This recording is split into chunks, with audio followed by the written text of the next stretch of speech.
Chair.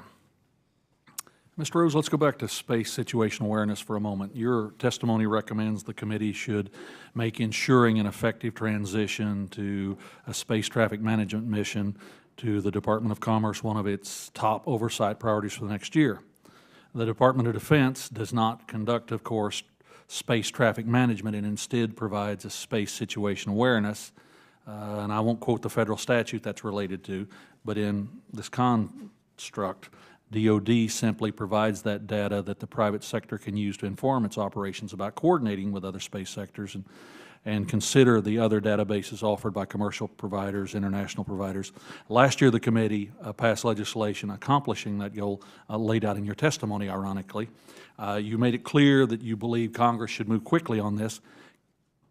Can you visit with us for a moment about how we ensure that such a transfer of SSA responsibility from DOC to the Department of Commerce is done without creating new levels of bureaucracy or regulatory burden that just stifle the process of the industries? Absolutely, sir. I think, we need to make sure that we are consulting very closely with the commercial sector as we move forward. On, for example, many of the norms that I worked on at the State Department, we worked very closely with commercial industry, and they've had a lot of input. So my strong recommendation to the committee is, as you develop legislation, ensuring that our commercial industry has a say and has input will be key. Dr. Stofan, flagship missions like James Webb, Hubble, Mars Rover, Europa Clipper are all inspiring, and they're costly and face delays and technical challenges, and these issues, as we've discussed, impact other missions at NASA, require new missions to be deferred, research money to be scaled back. It just reshuffles the whole deck. And we've heard hours of testimony at this committee about what went wrong on a variety of these programs and how we should prevent that in the future. I guess my question to you is, should Congress accept the concept that space is hard and learn to live with the overruns or delays, or is there something you would recommend to us to help prevent the overruns or at least mitigate their impact on the rest of the NASA agenda? Obviously this is an issue that's frustrating to everybody, certainly in the scientific community and obviously to all of you, but I think the reward that comes from flagship missions is unquestioned. When you look at Hubble, it has rewritten textbooks, it's changed our understanding of the universe, and so while certainly Hubble also had cost overruns that impacted the program, over its 26-year history, I think we've gotten a little bit more than our money's worth out of Hubble.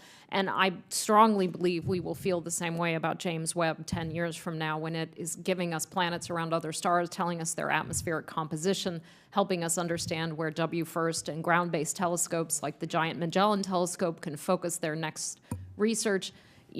These flagship missions return really important science. I think it's on all of us, and to certainly keep going back to the Academy to say, are we actually implementing the lessons learned from previous cost overruns? How do we keep those missions in the box? And how do we sometimes make hard decisions about descoping those missions in order to keep them closer to the original box that they were put in? But this goes to also an initial problem of how do you cost missions up front, so that we bring reasonable cost estimates to you rather than maybe somewhat optimistic cost estimates that just lead us to problems down the road. So there's multiple issues there. I think the lessons learned and implementing those lessons learned are really critical, but I don't think we should step away from flagship quality science. That's the science that changes the world. Fair point. Dr. Whitson. Speaking of the big, bold, and the profound, the current budget requests the funding of a 75 metric ton variant of the SLS. Congress directed the agency to develop a 130 metric ton vehicle in order to do deep space exploration. Explain to the committee, if you would, why is a 130 metric ton vehicle necessary? We're getting back to the elementary stuff here, but yeah, why do we need the bigger lifter? And I actually think that probably we should take that question for the record. I think NASA would have a much more articulate answer than I would on that one. Okay. Well, let's go one more and see what you think on that. Should Congress fund the continued development of an enhanced upper stage to get to the Block 1B variant of the 105 metric tons and eventually develop advanced boosters that will enable SLS to lift that 130 metric tons. Again, I think the rocket development and design is much better answered by someone more articulate on that than I am. I'm sorry.